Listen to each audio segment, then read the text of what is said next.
அனைவருக்கும் வணக்கம். சூப்பர் ஜாதகம் அப்படின்னா, ஒரு ஜாதகத்தில் அமைப்புகள் நல்லா இருக்கணும். அமைப்புகள்னா என்ன அப்படின்னா, 5, 9 பாவங்கள் ஒரு ஜாதகத்தில் வலிமையாக இருக்கணும். வலிமைனா எப்படி?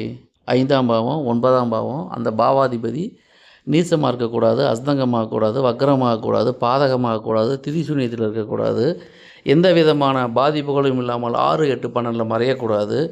அப்படி மறையாமல் ஒரு ஜாதகத்தில் நல்ல நிலைமையில் இருந்தால் வலிமையாக இருக்கிறது அப்படின்னு அர்த்தம். ஏன் 5, 9 பார்க்கணும் அப்படின்னா, பாக்கியம் 9ஆம் பாவம், பூர்வ புண்ணியம் 5ஆம் பாவம். ஒரு ஜாதகத்தில் பாக்கியமும் பூர்வ புண்ணியமும் எந்த அளவுக்கு வலிமையாக இருக்கோ அதை பொறுத்து தான் அந்த ஜாதகருடைய டோட்டல் லைஃபுமே இருக்கும்.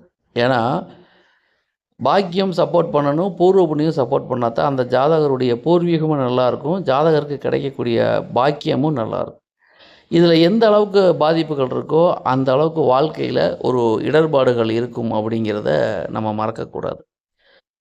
இப்போ ஒரு ஜாதகத்தில் லக்னாதிபதி 5ஆம் இடத்துலையோ அல்லது 9ஆம் இடத்துலையோ 5ஆம் அதிபதி 9ஆம் அதிபதி சேர்ந்து லக்னத்திலோ இந்த 3க்குமே ஒரு தொடர்பு இருந்து இந்த 3 பாவங்களுமே பாதிக்கப்படாமல் இருந்தால் அந்த ஜாதகர் வாழ்க்கை சூப்பர் ஜாதகம்தான். அது எந்த மாற்று கருத்துமே கிடையாது. ஆனால் எல்லாருக்கும் இப்படி அமையுமான்னு கேட்டால் கண்டிப்பாக அப்படி எல்லாருக்கெல்லாம் அமையாது.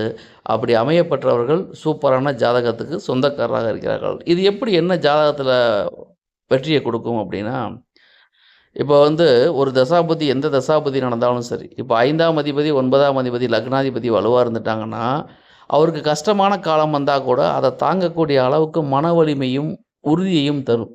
அதே சமயத்தில் அந்த ஜாதகருக்கு எதை பண்ணினா வெற்றி கிடைக்குமோ அந்த வெற்றிகளை கண்டிப்பாக கொடுக்கும். அப்போ சப்போர்ட் பண்ணுறதுக்கு ஒரு தூண் மாதிரி இருக்கிறது இந்த 5ஆம் பாவம் 9ஆம் பாவம். அப்போ உங்கள் ஜாதகத்தில் 5ஆம் அதிபதி 9ஆம் அதிபதி தசாபதி நடக்கும் பொழுது வாழ்க்கையில் மிகப்பெரிய மாற்றங்கள் ஏற்படும்.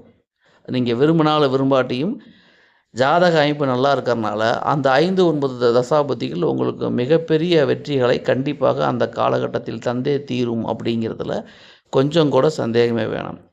அப்போ எல்லாருக்கும் இப்படி நடந்துருமா அப்படின்னு கேட்டால், பாவங்கள் பாவாதிபதிகள் பாதிக்கப்படாமல் இருக்கணும், அவர்களுக்கு வீடு கொடுத்தவர் சாரம் கொடுத்தவர் பாதிக்கப்படாமல் இருக்கணும்.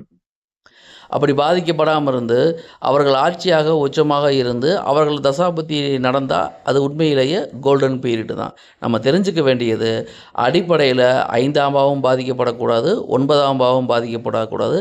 2 பேருமே வலுவாக இருப்பது நல்லது. அட்லீஸ்ட் ஒரு பாவமாவது ஒரு பாவாதிபதியாவது நல்லா இருந்து லக்னாதிபதியோட தொடர்பு கொண்டிருந்தால் அந்த ஜாதகமும் சூப்பர் ஜாதகம்னு சொல்லலாம்.